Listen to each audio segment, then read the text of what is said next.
Michael Amukun ngeside balebe ikedwe lusa blude poni chweki na ekotogo kech ngesida apoto ekerto itweke nyuni nges otangesa inaka emomne pekede dwe uni koto motogo ke ido apotiboro kere dudusha ros otogo ikaluyare mama die kun kara edi disibore ejado kisi abulas banon napa kikese moyo la kwenyun osode tidwe nguna ibubuka una ngena be pape chwere konya kiere tungana ni kwap sodo kwa nakaparare ngobon kedi dwe ludidi kajasi togolo mame nga pedore igwa pa ni bobetwani pula ya chie dwe dua ngun kede nuka onyama dongunu kede nyo akile apara siare abuanga pere kwa pone kitoi ama meibere etungana la kirkina ayo anyo nengo konye inapen inyamat inyonepenan mami bori poitos mami bori nyamtisani ayo monita kirosite na asasa nanya tungana ngoni lo enach lo apotu elo ngonda la jogali belo kino saupa kinori are tungana ni lo ekamonite ngo keda kieberu asoda ngai kona yi osode ko se kala itemo kina kirongono adangan Margaret totona edue ngesida ilala yobalebe eraina suro kinet na sodit ido etakantosi no adumu ngesi ejaya elepi na ikoler alaije otemulo goma ido ebalebe kopekwa neja utene ngesida ichogoro akimi boro nyami nyamata gwere duwe apapula duwe nwe somero anyamaki sepola jay ko panong ationi sine langira depa ode lipyo ngedeke ngare nikongo ammo gaganga tedio pone kerale pedoro ane jasi lo joko taw kier amoyo ngagangat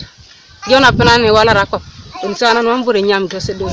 Vincent Oko lode rai LOC1 ochalo lo kalapata ngesida itogo gongito balebe akirositi na icheyana ngesida jala ke kalelo eraile baikinit bunga jenu bara itongi kanyi ngesa beta kimaka ngasa mukono ke dwe yaro toge do peti dwe yare do pekai amama bero onko pekwa nene ron ni CPS itolos police aingichike so neda buboko pekwa ni jari ke dauria net na eta maire iki na kirongo kangi ngau na ipuchi tomato to bet era nairwa nana ikanyeta ape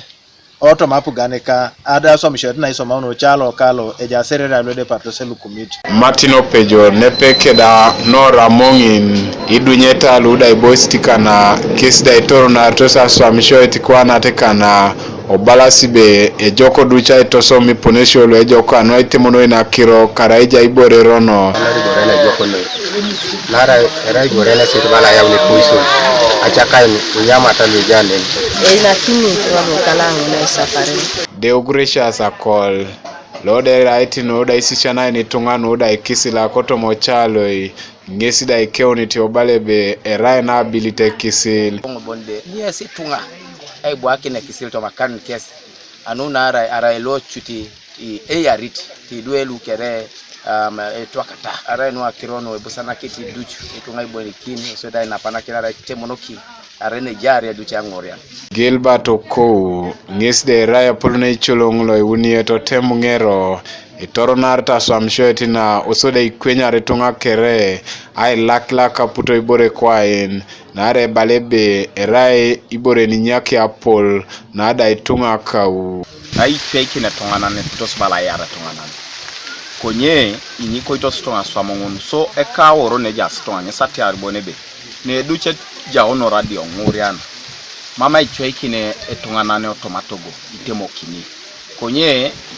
ebo ikino sikwapuduj asode ta moro no be epone bani tuje ngoroni anyonyora ngeni police ngesida dawa itogo gongebe Moses etiang ngesida bere do pet kopekwa na loda itingita kanoda engaraki na ingich akirona ikamuntus noda icheyo na itogo ikalu hido koto mauri anet na ade pone nyaraon itunga etiang ngesida jasa tamita chamanar nepeke de kale ke amokon noda anyun eponelo epedorere aitemokini akirono anuka TV East Martinopolot Kokumi District.